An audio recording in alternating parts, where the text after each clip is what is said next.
You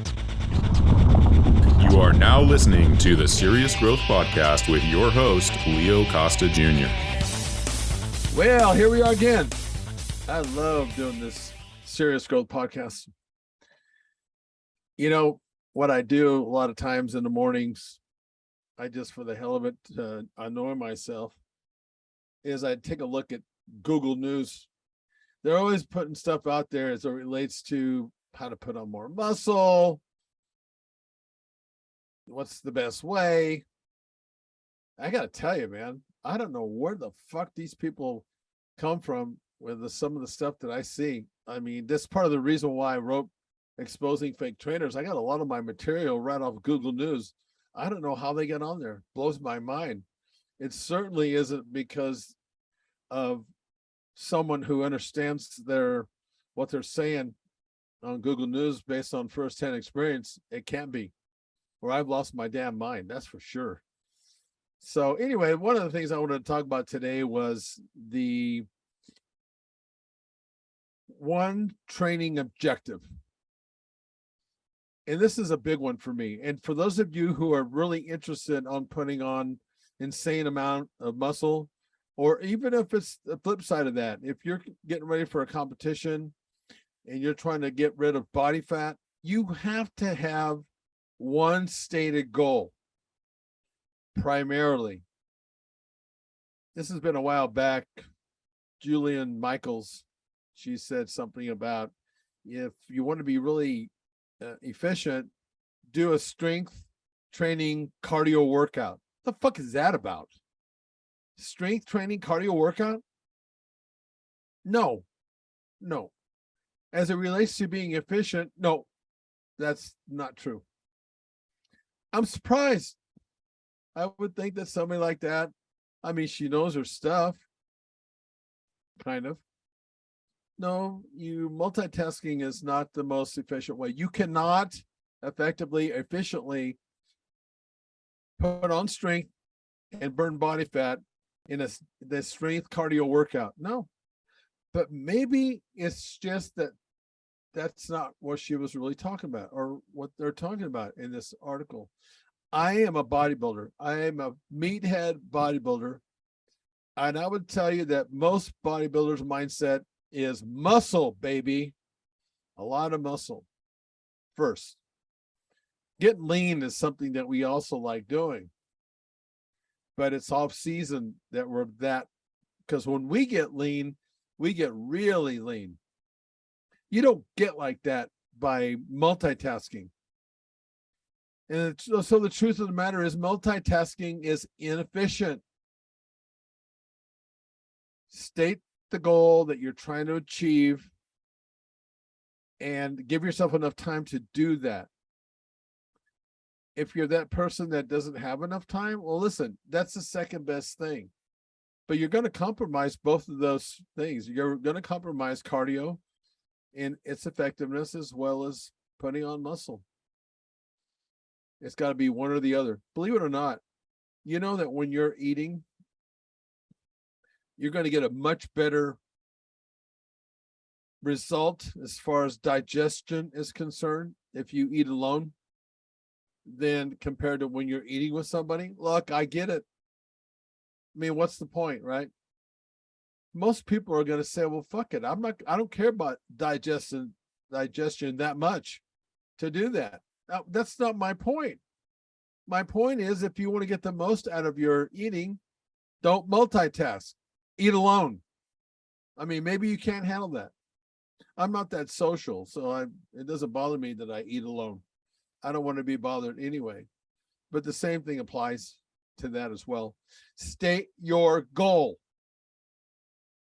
Yes, you want to put on muscle, you want to burn body fat, but which one is it that you want to do the most? You gotta make a choice.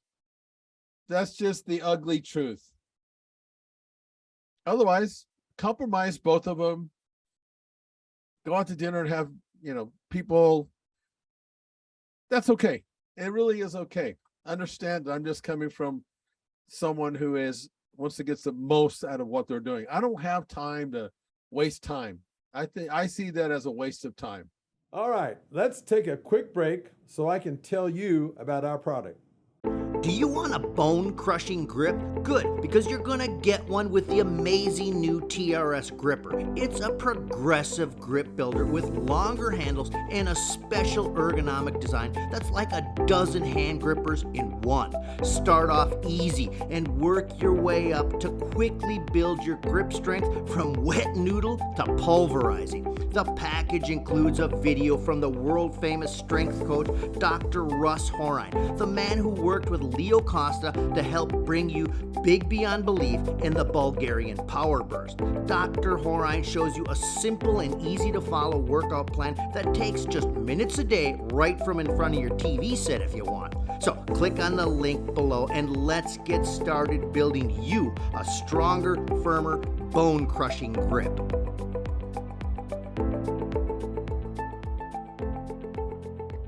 Okay, how do we keep making progress, our body to continue to make progress? This is as it relates to weight training. There's some tools that you can use, and one of them is,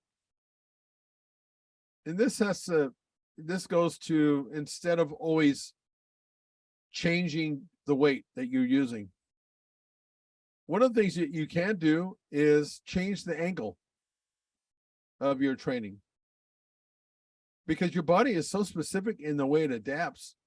Any little small nuance of changing an angle will cause a situation where your body will adapt in a different way. But you got to be careful, because we've also talked about how important that 21-day rule is, how important that you need to develop a regimen, 21-day regimen, to get the biggest benefit from whatever style of training that you're doing, or whatever you're trying to do, whether it be build muscle, create endurance.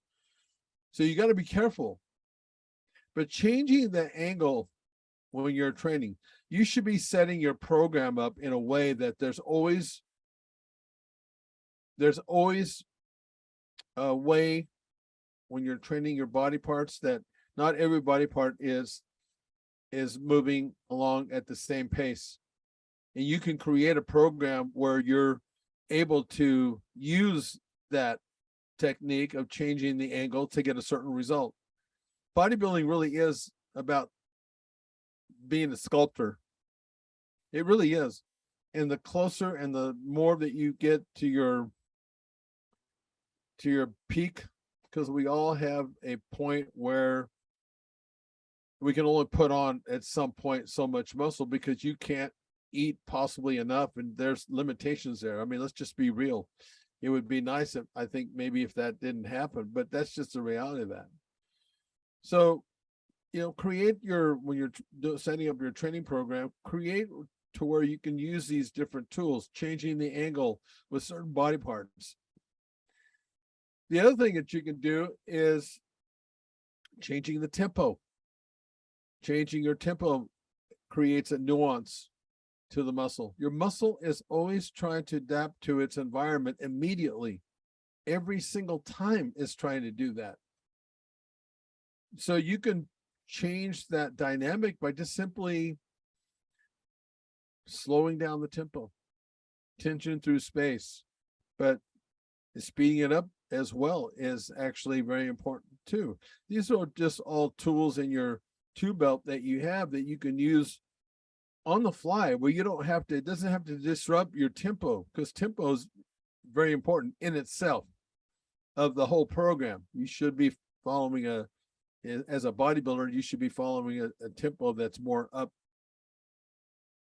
up-ticked. In other words, you're constantly moving, not only resting just long enough for the muscle to recover a little bit. So changing the angle, changing the tempo, changing the order of exercise is also very important. Now, it becomes a little tricky when you're an athlete, when you're doing a training program that is based on the stated goal is actually fitness, then the order of exercise really doesn't matter. So it's a little bit tricky, but changing the order in a leg workout, you could do that without having any negative consequence.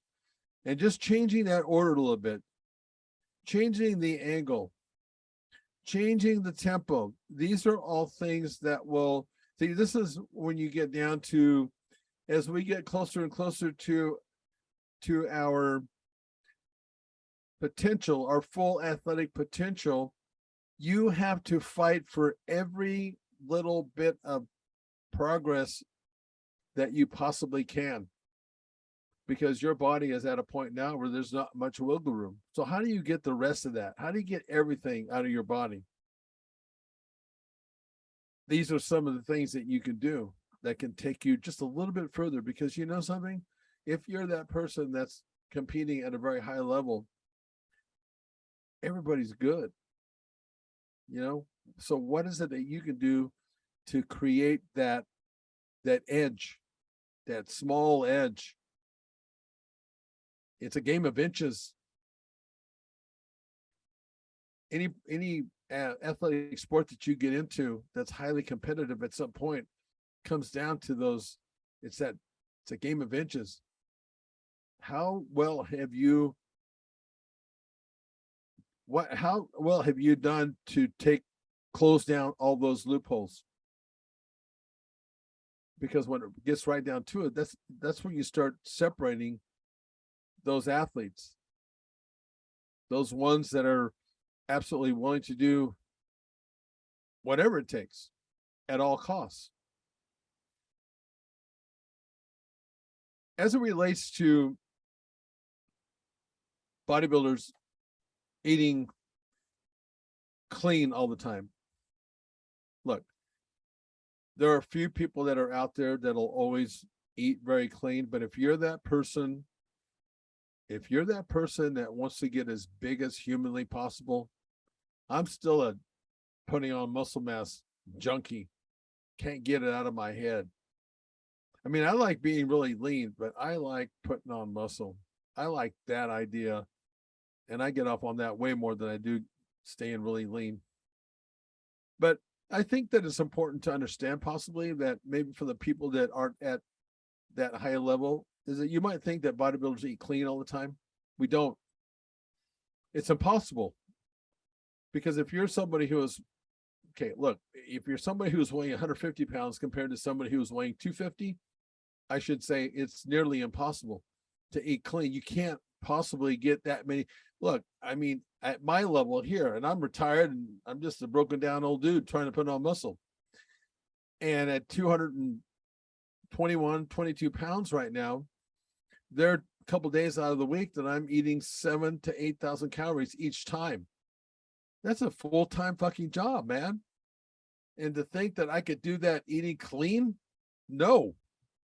So you'll be surprised. And I think this happens with a lot of athletes. If they're really being honest with you, these bodybuilders, they will tell you, and there's some that are out there, they'll tell you foods like ice cream, foods like pizza, these are calorie dense foods that without those foods as a part of your diet, there's no way that you could put on that kind of muscle. There's no way. Most of you guys that are trying to put on muscle mass are just not eating enough calories. That's the only way that your body can grow. It's not comfortable to be in that mode. Shit, I just came off a weekend where, like I said, I ate 15,000, a little over 15,000 calories over the weekend. I had to start at 11 o'clock in the morning, and I would have started sooner, but 11 o'clock in the morning to get that done, eating about every 2 or 3 hours, no more than 3 hours. It's uncomfortable. That's part of the process. You have to be uncomfortable. How is that different than being uncomfortable in the gym when you're doing all kinds of reps that's got you in fight or flight immediately, or adding weight? You have to be uncomfortable to do the sport. You have to be uncomfortable to do that in most sports to achieve at a high level, no matter what it is. You got to get comfortable with the uncomfortable. That's just the way it is. Yeah. Do I feel good after I eat that many calories? No. Doesn't matter. Because I'm really interested now, being at my age at 67, I want to redefine. And I'm doing it. I want to see if I can still do that, make that body grow.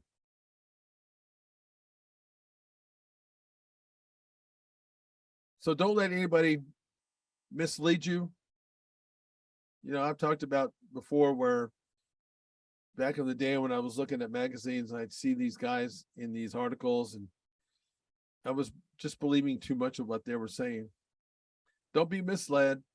It's very easy to be misled when you're getting the bulk of your news from Google News.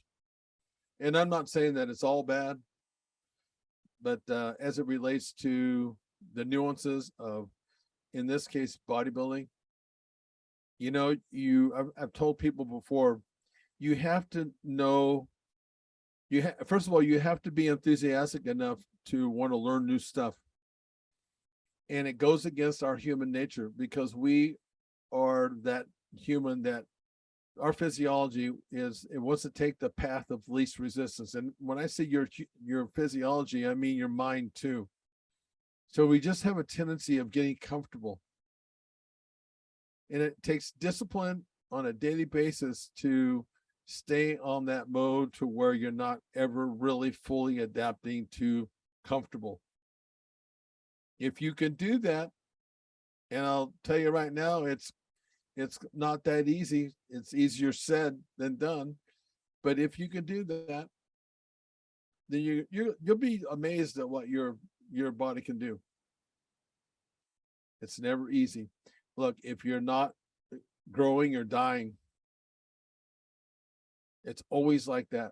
If you want to achieve high result, remarkable results.